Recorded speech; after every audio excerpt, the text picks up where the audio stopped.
एक साल के लंबे इंतजार के बाद वसुधा लौट आई है, लेकिन इस बार एक नए रूप, नई सोच और नई ताकत के साथ। ये कहानी अब सिर्फ उसके बदलाव की नहीं, बल्कि उसके संघर्ष, जीत और मोहब्बत की भी है। चलिए शुरू करते हैं वसुधा की इस नई जर्नी का पहला हिस्सा। वसुधा अब पहले जैसी नहीं रही। एक साल पहले जो लड़की परिवार के लिए सब कुछ छोड़ आई थी, आज वो और भी मजबूत बनकर सामने आई है। उसकी आंखों में अब डर नहीं, बल्कि आत्मविश्वास है। उसके कदम अब लड़खड़ाते नहीं, बल्कि मंजिल की ओर बढ़ते हैं। चौहान परिवार के जीवन में तब तूफान आया था जब मेघा की चालें घर के लोगों को एक दूसरे से तोड़ने लगी थीं। देव, जो कभी वसुधा की नजरों में प्यार की मिसाल था, अब खुद कशमकश में घिरा था। और इसी दौरान वसुधा ने लिया था एक बड़ा फैसला, खुद को बदलने का और फिर से सब कुछ अपने हाथ में लेने का। आज जब वसुधा लौटी है, तो न सिर्फ उसका पहनावा मॉडर्न हो गया है, बल्कि उसकी सोच भी ज्यादा साफ और मजबूत हो गई है। अब वो किसी की कठपुतली नहीं है। उसने अब तय कर लिया है कि चाहे कुछ भी हो, वो अपने परिवार को फिर से एकजुट करेगी और मेघा की हर चाल को नाकाम बनाएगी। उधर मेघा ने अपने जाल को और गहरा कर लिया है। उसने देव से शादी करने की तैयारी कर ली है, ताकि चौहान हाउस पूरी तरह उसके कब्जे में आ जाए। लेकिन वो भूल गई है कि वसुधा अभी जिंदा है, और एक बार जब वसु ठान ले तो वो किसी को नहीं छोड़ती। देव खुद अब उलझन में है। एक ओर मेघा की चालें हैं और दूसरी ओर वापस लौटी वसुधा, जिसकी हर बात, हर अंदाज उसे फिर से अपनी ओर खींचने लगा है।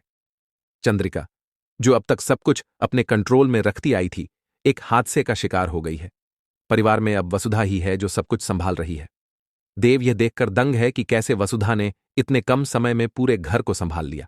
वह अब सिर्फ घर की बहू नहीं, बल्कि असली मालकिन बनती जा रही है। देव अब सोचने लगा है कि क्या वह फिर से वसुधा को एक मौका दे। क्या वो चंद्रिका और मेघा को पीछे छोड़कर वसुधा के साथ एक नई जिंदगी शुरू कर सकता है। लेकिन कहानी यहीं खत्म नहीं होती, क्योंकि एक नया किरदार एंट्री करने वाला है। एक ऐसा शख्स जो वसुधा के नए रूप से प्रभावित होकर उससे मोहब्बत करने लगेगा। और जब देव को ये बात पता चलेगी, तो उसके दिल में क्या हलचल मचेगी, ये सोचकर ही दिल धड़क उठता है। कमेंट करें और बताएं, क्या आप वसुधा और देव को एक साथ देखना चाहेंगे? और हां, अगर आप चाहते हैं कि हम जल्दी से जल्दी अगला भाग लाएं, तो हमें बताना मत भूलिए। नई वसुधा का आत्मविश्वास सबको हैरान कर रहा है। घर वाले उसे देखकर सोच में पड़ जाते हैं, क्या ये वही लड़की है जिसने कभी सब कुछ चुपचाप सह लिया था? लेकिन अब वो हर सवाल का जवाब देने आई है, और सबसे पहले निशाने पर है मेघा। वसुधा जानती है कि अगर मेघा को हराना है, तो उसके झूठ का पर्दाफाश करना होगा। इसलिए वह एक एक करके मेघा की हर हरकत पर नजर रखती है। वो घर के नौकरों से लेकर पुराने सीसीटीवी फुटेज तक खंगालती है। कुछ ही दिनों में वसुधा के हाथ लग जाता है एक ऐसा सबूत जो मेघा को पूरी तरह बेनकाब कर सकता है। लेकिन उसे सही समय का इंतजार है, क्योंकि वो चाहती है कि सिर्फ देव नहीं, पूरा घर देखे कि मेघा असल में है क्या। मेघा को भी अब एहसास हो रहा है कि उसकी राह में वसुधा सबसे बड़ी रुकावट बन चुकी है। वो देव के सामने बार बार अपनी मासूमियत दिखाने की कोशिश करती है, कभी बीमार पड़कर, कभी रोकर। लेकिन इस बार वसुधा भी खेल समझ चुकी है। वो मेघा के सामने मासूम बनती है और पीछे से उसकी चालों का कच्चा चिट्ठा इकट्ठा करती रहती है। देव इस पूरे खेल में फंसता चला जा रहा है। एक ओर मेघा है जो उससे कहती है कि वसुधा सिर्फ बदला लेने आई है। दूसरी ओर वसुधा है जिसकी आंखों में अब भी वही सच्चाई और अपनापन दिखता है। एक दिन देव जब रात को घर लौटता है, तो देखता है कि वसुधा पूजा कर रही है, पूरे घर के लिए, चुपचाप, बिना किसी दिखावे के। उस पल उसके दिल में कुछ चुभता है। क्या मैं गलत समझता रहा हूं उसे? देव खुद से सवाल करता है। वसुधा धीरे धीरे सबके दिलों में अपनी जगह वापस बना रही है। जहां पहले लोग मेघा की बातों में आ जाते थे, अब वो खुद कहने लगे हैं कि जो ठहराव वसुधा में है, वो मेघा में नहीं। एक दिन दादी कह देती हैं, हमारा घर वसुधा से ही चलता है। ये बात सुनते ही मेघा का चेहरा उतर जाता है। उसे पता है कि अगर यही हाल रहा, तो देव भी हाथ से निकल जाएगा। वसुधा ने जिस वीडियो फुटेज को अपने पास छिपाकर रखा था, अब उसे सबके सामने लाने का समय आ गया है। परिवार के सामने एक बड़ी स्क्रीन लगाई जाती है, और जैसे ही वीडियो चलती है, सबकी आंखें फटी की फटी रह जाती हैं। वीडियो में साफ दिखता है, मेघा ही है जिसने चंद्रिका के एक्सीडेंट की प्लानिंग की थी। घर में सन्नाटा छा जाता है। देव के मुंह से बस इतना निकलता है, मेघा, तुमने ये कैसे किया? क्या देव अब वसुधा से माफी मांगेगा? क्या मेघा को सजा मिलेगी? और क्या वसुधा अब दिल से माफ कर पाएगी देव को? नीचे कमेंट करें और बताएं कि क्या आप चाहते हैं कि वसुधा और देव फिर से एक हो जाएं। वसुधा ने सबके सामने मेघा की असलियत उजागर कर दी।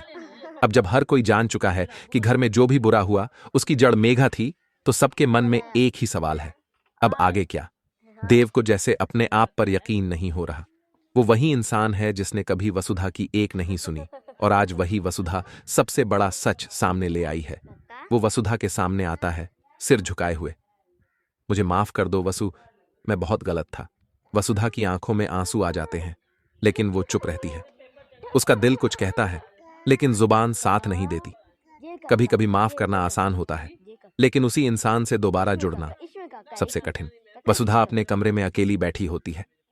सबने तो मेघा से मुंह मोड़ लिया, लेकिन अब वसुधा के सामने वो सवाल खड़ा है जिससे वह हमेशा बचती रही। क्या देव को दोबारा अपनी जिंदगी में आने देना चाहिए? उसका मन कहता है, वो पछता रहा है, लेकिन उसका दिल कहता है, क्या वो भरोसे के लायक है? वो चुपचाप खिड़की से बाहर आसमान देखती है, शायद कोई इशारा मिल जाए। देव अब हर दिन बदल रहा है। वो वसुधा की मदद करता है, उसके साथ घर के कामों में हाथ बंटाता है, और सबसे बड़ी बात, वो अब अपनी मां और परिवार के हर सदस्य की इज्जत करने लगा है। वो जान चुका है कि प्यार जताने से नहीं, निभाने से साबित होता है। एक दिन वो वसुधा से कहता है, अगर तुम कभी माफ ना भी करो तो भी मैं हमेशा तुम्हारे साथ खड़ा रहूंगा, बस एक दोस्त बनकर। यह सुनकर वसुधा की आंखें भर आती हैं। पहली बार देव ने बिना किसी स्वार्थ के बात की थी। परिवार के बुजुर्ग अब सब कुछ देखकर सोचते हैं, क्या इन दोनों को एक और मौका देना चाहिए? दादी कहती हैं, गलतियां इंसान से होती हैं, लेकिन अगर सच्चा पछतावा हो तो रिश्ते फिर से जुड़ सकते हैं। धीरे धीरे सभी घर वाले एकमत हो जाते हैं कि वसुधा और देव को दोबारा एक साथ लाने की कोशिश की जाए। देव वसुधा को एक मंदिर लेकर जाता है, वही मंदिर जहां उन्होंने पहली बार साथ में माथा टेका था। वो कहता है, अगर आज फिर से तुम मेरे साथ इस मंदिर में प्रार्थना करोगी तो मैं मान लूंगा कि हमारे रिश्ते में फिर से उम्मीद है। वसुधा कुछ नहीं कहती, बस देव का हाथ थामकर सीढ़ियां चढ़ने लगती है। देव की आंखों में चमक आ जाती है। शायद वसुधा ने अब माफ नहीं किया, लेकिन उसे एक और मौका जरूर दिया है, या फिर किस्मत फिर से उनके बीच दूरियां लाएगी। क्या आप चाहेंगे कि अब कोई नया तूफान ना आए और ये कहानी प्यार के साथ आगे बढ़े? अपनी राय जरूर शेयर करें और तैयार रहिए अगले भाग के लिए, क्योंकि जहां सबको लगने लगा था कि वसुधा और देव अब एक नई शुरुआत की ओर बढ़ रहे हैं, वहीं किस्मत ने एक बार फिर कुछ ऐसा कर दिया जिससे कहानी में हलचल मच गई। एक शाम जब पूरा परिवार लॉन में बैठकर बातें कर रहा था, तभी एक काली गाड़ी रुकती है।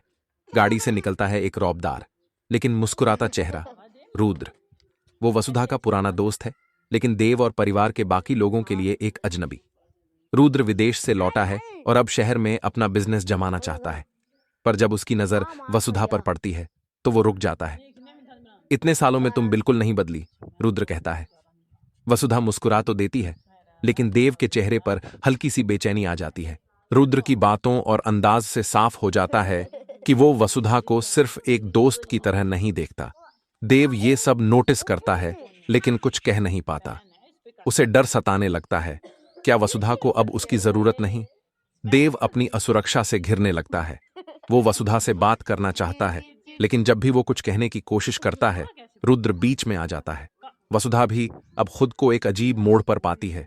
एक ओर देव है जो बदल चुका है, सच्चा हो चुका है, और दूसरी ओर रुद्र जो उसे बिना शर्त समझता है, बिना किसी बीते कल के बोझ के।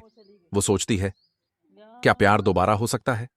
क्या एक इंसान के साथ दोबारा नई शुरुआत करना सही है, जब दिल पहले ही किसी और के लिए धड़क चुका हो? रुद्र की मौजूदगी अब पूरे घर में महसूस की जाने लगी है।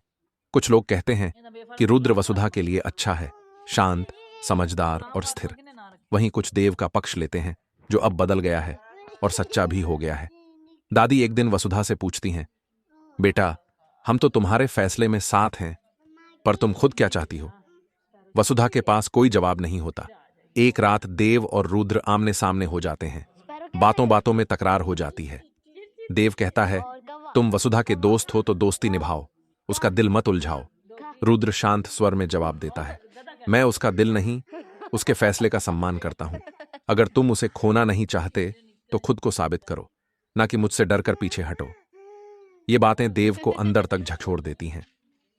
कहानी अब पहुंच रही है उस मोड़ पर जहां दिल की आवाज और जिंदगी की सच्चाई आमने सामने होंगी।